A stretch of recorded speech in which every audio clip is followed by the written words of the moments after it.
Assalamualaikum warahmatullahi wabarakatuh. Berjumpa lagi dengan saya Rosidi Hamzah di dalam channel YouTube Rosidi Hamzah Official. Pada kesempatan kali ini saya ingin berbagi mengenai apa yang dimaksud dengan data primer dan data sekunder di dalam penelitian ilmu hukum. Semoga ini bermanfaat dan menambah literasi masyarakat. Selamat menyaksikan.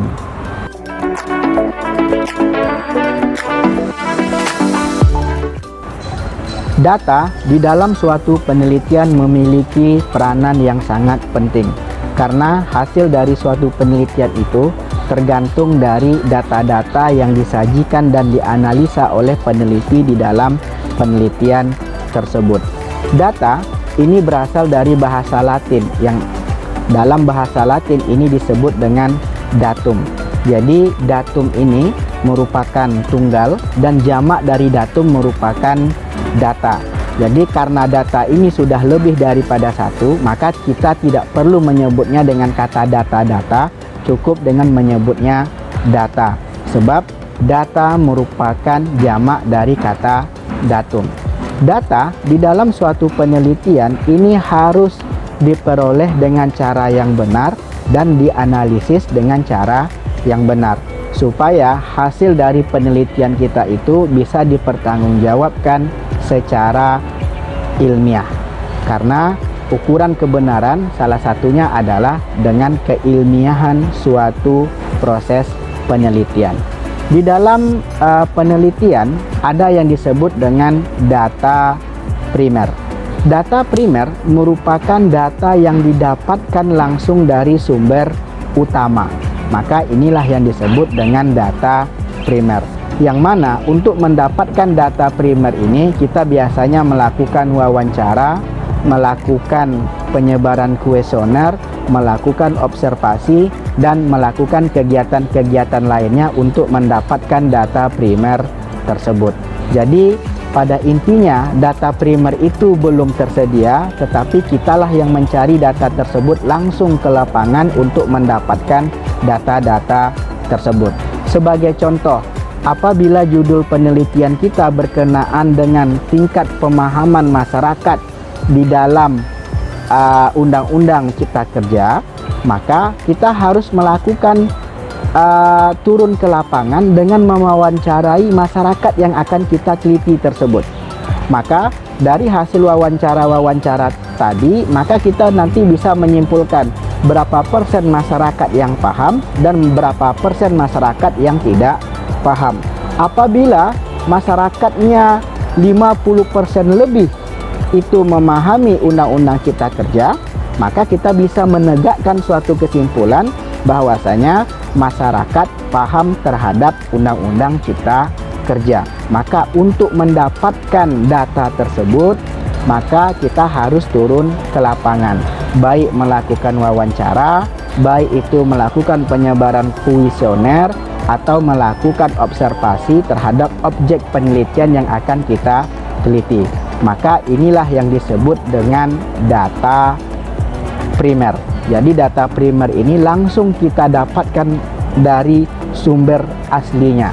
Kemudian yang kedua ada yang disebut dengan data sekunder. Data sekunder ini merupakan data pendukung dari data primer, yang mana data sekunder ini sudah tersedia. Jadi kita tinggal mengolah dan menganalisa data tersebut. Data sekunder ini biasanya ada dalam studi kepustakaan. Maka sebagian orang mengatakan bahwasanya data sekunder ini disebut dengan data kepustakaan. Maka untuk mencari atau menganalisa data-data sekunder tersebut kita dapatkan dari buku-buku, dari jurnal-jurnal, dari laporan-laporan penelitian maupun dari data-data statistik. Jadi pada intinya data sekunder ini merupakan data yang memang sudah tersedia, baik dalam bentuk jurnal, laporan-laporan, buku-buku, teori-teori, putusan-putusan pengadilan maupun undang-undang yang akan kita teliti di dalam penelitian tersebut. Maka ini yang disebut dengan data sekunder. Jadi data yang sudah tersedia, beda dengan data primer, yang mana data primer ini kita langsung turun ke lapangan untuk mendapatkan data tersebut. Di dalam metode penelitian ilmu hukum, jangan pernah salah nanti dalam menggunakan data, sebab metode yang kita gunakan itu akan menentukan data yang akan kita pakai. Jadi di dalam metode penelitian hukum itu secara garis besarnya ada dua metode. Yang pertama adalah metode penelitian hukum empiris atau sosiologis. Yang kedua adalah metode penelitian hukum normatif. Metode penelitian hukum empiris, karena dia bersifat empiris, maka data yang kita gunakan di dalam metode penelitian hukum empiris adalah data primer. Oleh sebab itu, bagi para peneliti, baik skripsi, tesis maupun disertasi, apabila menggunakan metode penelitian hukum empiris, maka nanti data yang digunakan adalah data primer, yang mana nanti untuk mendapatkan data primer tersebut dilakukanlah dengan melakukan wawancara, penyebaran kuesioner, observasi, atau dalam bentuk yang lainnya, jikalau metode yang digunakan adalah metode penelitian hukum empiris. Jadi metode penelitian hukum empiris, data yang digunakan adalah data primer. Sedangkan kalau metode penelitian yang digunakan adalah metode penelitian hukum normatif, maka data yang digunakan di sini adalah data sekunder. Mengapa data sekunder? Karena metode penelitian hukum normatif ini kita hanya membahas mengenai sinkronisasi undang-undang dengan undang-undang yang lainnya, antara putusan yang satu dengan undang-undang, atau antara putusan yang satu dengan putusan yang lainnya, atau antara azas hukum yang satu dengan azas hukum yang lainnya. Jadi data-datanya ini sudah tersedia, baik itu di kepustakaan maupun dalam bentuk yang lainnya. Maka apabila kita melakukan penelitian hukum dengan menggunakan metode penelitian hukum normatif, maka data yang kita gunakan ini adalah data sekunder. Maka data sekunder ini pun di dalam penelitian hukum normatif ini dibagi menjadi dua. Yang pertama adalah bahan hukum primer, yang kedua adalah bahan hukum sekunder. Jadi bahan hukum primer ini adalah bahan hukum yang bersifat mengikat, seperti putusan pengadilan, kemudian undang-undang, baik itu dalam bentuk undang-undang, undang-undang dasar, peraturan pemerintah, peraturan daerah, maupun dalam bentuk peraturan-peraturan yang lainnya. Maka ini disebut dengan bahan hukum primer. Jadi data sekunder yang terdiri dari bahan hukum primer.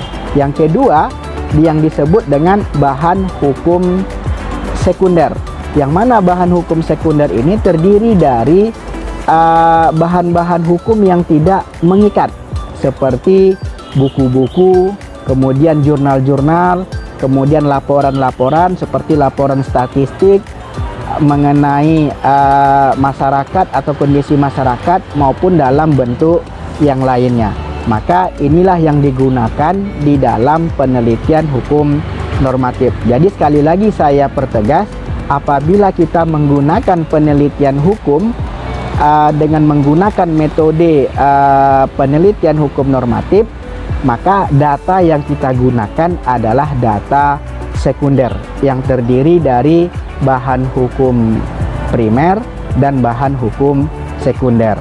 Bahan hukum primer bersifat mengikat, sedangkan bahan hukum sekunder tidak bersifat mengikat.